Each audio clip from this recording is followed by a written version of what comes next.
C'est aux environs de 2h46 que ces hommes armés ont visité le domicile de M. Bayonga. Ils ont commencé par boucler le quartier pour empêcher aux voisins de secourir le leur. Une fois dans la maison, ils ont tiré sur Bayonga et son fils, Paluku, avant de poignarder la mère de cette famille dans la tête. Face à cette situation, les habitants de Kassika ont appelé le gouverneur à prendre des mesures qui s'imposent pour que le cas de meurtre ne se répète plus dans leur entité. En fait, c'est ça. Mais ce que nous pouvons dire, c'est un défi sécuritaire dans la ville de Goma.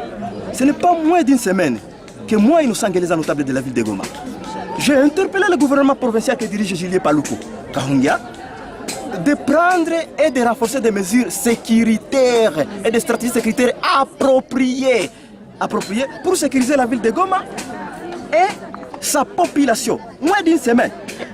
Et que moi, j'ai dit qu'on ne puisse pas nécessairement nous distraire avec la mesure de 18h30, de dire le motard de circuler après 18h30.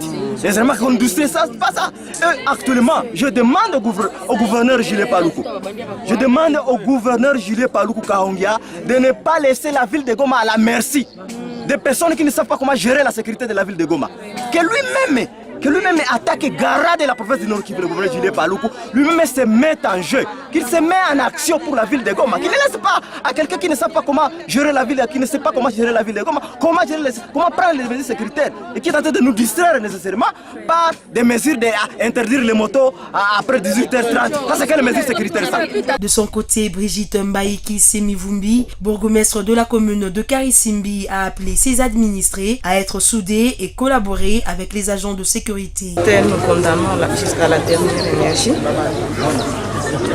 les cas d'assassinat du père et son fils dans le quartier Kassika.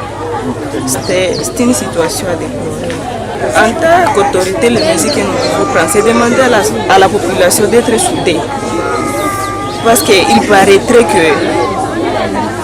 qu'il a demandé au secours plus de 40 minutes.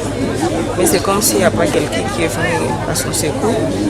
Mais si la population était soudée, il pouvait y avoir quelqu'un qui pouvait appeler même l'intervention de la part de la police. Sachez que la femme du défunt a été sérieusement blessée et est admise au centre hospitalier Betsaïda Andocha.